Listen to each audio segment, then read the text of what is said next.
Nero చక్రవర్తి కూడా క్రైస్తవ్యం మీద ఉక్కుపాతం మోపాడు. భయంకరమైన శ్రమలకు, భయంకరమైన హింసలకు కారకుడయ్యాడు నీరో. వాణ్ణి కూడా తట్టుకొని నిలబడిన క్రైస్తవ్యం అండి. నీరో లాంటి నియంతను, నీరో లాంటి మూర్ఖుడైన ప్రపంచ చక్రవర్తిని తట్టుకొని నిలబడిన క్రీస్తు రాజ్యం ఈరోజు పనికి మాలిన, ఏ అక్షరము తెలియని అజ్ఞానులైన, మత ఛాందస్సవాదులైన, డబ్బు కోసం పనిచేసే వీళ్ళు క్రీస్తు రాజ్యాన్ని, క్రీస్తు సంఘాన్ని, బైబిల్ని ఏదో చేసేస్తాం అనేటప్పటికీ ఏమైపోద్దని మీరు అనుకుంటున్నారు చెప్పండి? ఏమీ అవ్వదు, ఏమీ చెయ్యలేరు.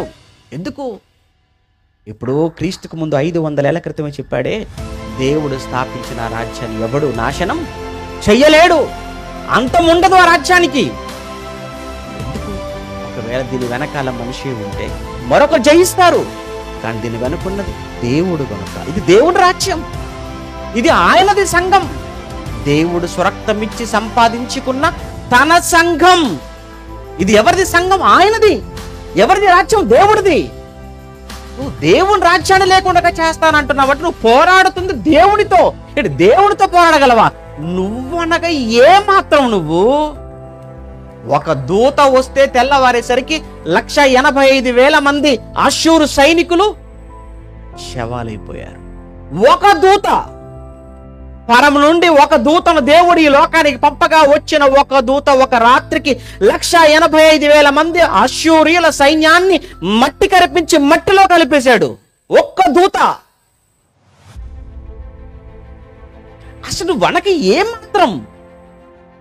నువ్వు ఎవరితోనో మాట్లాడేది, నువ్వు సవాలు చేసేది, ఛాలెంజ్ చేసేది ఏదో పాపం అమాయకుడు, ఒక సేవకుడికి, పాస్టర్గా అనుకుంటున్నావు. నువ్వు ఏదో ఒక ప్రాంతంలో ఉన్న క్రైస్తవులకు నువ్వు అనుకుంటున్నావు. కాదు కాదు కాదు కాదు, నువ్వు సవాలు చేస్తుంది సాక్షాత్తు సర్వోన్నతుడైన దేవుడికి నన్న సంగతి మర్చిపోతున్నావు నాయన నువ్వు. మరి ఏ రోజు చావు అయితే అలా ఉంది, మరి నీ చావు ఎలా ఉంటుందో? ఏ రోజు ముగింపు చూసావు, నీ ముగింపు ఎలా ఉంటుందో? నీవైతే నీ ముగింపు అలా ఉండకూడదని, ఉండొద్దు అని ఆ దేవుడు వేడుకుంటావు, తెలుసా? కోరుకుంటావు. ఎందుకు? దేవుడు కూడా అదే కోరుకుంటాడు. వద్దు, అవన్నీ ఎందుకు చెప్పాడు? నువ్వు అలా చావాలని కాదు, అలా చావకూడదని దేవుడు ఉద్దేశం. అందుకే ఆయన అంతటా అందరూ మారు మనసు పొందవలనని దీర్ఘశాంతముతో ఆయన కనపడుతున్నాడు. నీ విషయంలో కూడా నువ్వు కూడా మారాలి, మారాలి, మారాలి, మారాలి అని. నేను మారను మారను మారను మారను అంటావా? అయితే ఆ తర్వాత పోతావు. ఎలా పోతావు చెప్పలేము. ఏమో ఏ రోజు కూర్చున్నట్లుగానే వస్తుందేమో. నీరో అనేవాడు ఆఖరికి అంత చేసి చివరికి వాడలే చంపేసుకున్నాడు. వాడిని ఎవడు వాడే చంపేసుకున్నాడు. ఎందుకు? క్రైస్తవ్యాన్ని అంతం చేస్తావా? క్రైస్తవులను ఎవరు లేకుండా చేస్తావా? ఆ తర్వాత చరిత్రలో మీరు చూడండి, 300 సంవత్సరములో, కాబట్టి క్రీస్తు శకం 300 సంవత్సరాలు అదే రోమా సామ్రాజ్యం, డయోక్లీషియన్ అనేటువంటి చక్రవర్తి వచ్చాడు. వాడు వచ్చేసి వాడు ఒక భయంకరంగా చట్టమే చేశాడు, శాసనమే చేశాడు. ఏంటి క్రైస్తవులదే ప్రార్థనాలయాలు ఏవైతున్నాయో అవన్నీ పడగొట్టేసేయండి, వాళ్ళు చదువుతున్న ఆ గ్రంథపు ఆ చుట్టలు ఏవైతున్నాయో అవన్నీ కూడా తెచ్చేసి తగలబెట్టేసేయండి, వాళ్ళ బలవంతంగా తీసుకుని వెళ్ళిపోయి మన రోమా దేవతలు ఎవరైతే ఉన్నారో వాళ్ళ దగ్గర తీసుకెళ్ళిపోయి వారికి మొక్కించండి, బలులు అర్పించినట్టుగా చేయండి. మేము చెయ్యము, కాదు, కూడదు అని అంటారా?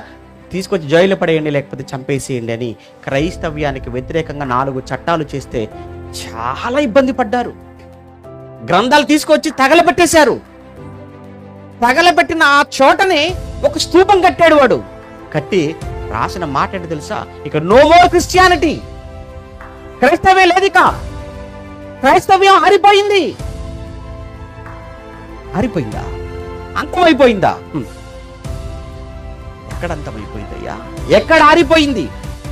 ఎవండి? ఒక ప్రపంచాన్ని పరిపాలించినటువంటి రోమా సామ్రాజ్యంలో ఒక చక్రవర్తి అయిన డయోక్లీషియన్ అనే వాడే ఇంత కఠినంగా క్రైస్తవం మీద ప్రవర్తించి, ఇంత కఠినంగా వారి పట్ల తన వైఖరి, చట్టాలు, శాసనాలు చేసి ఇంత హింసిస్తేనే క్రైస్తవ్యం నిలబడినప్పుడు, క్రైస్తవాన్ని ఏమీ చేయలేకపోయినప్పుడు ఎవరండి అంతకంటే పవర్ఫుల్ లీడర్ ఎవరు చెప్పండి ప్రపంచంలో?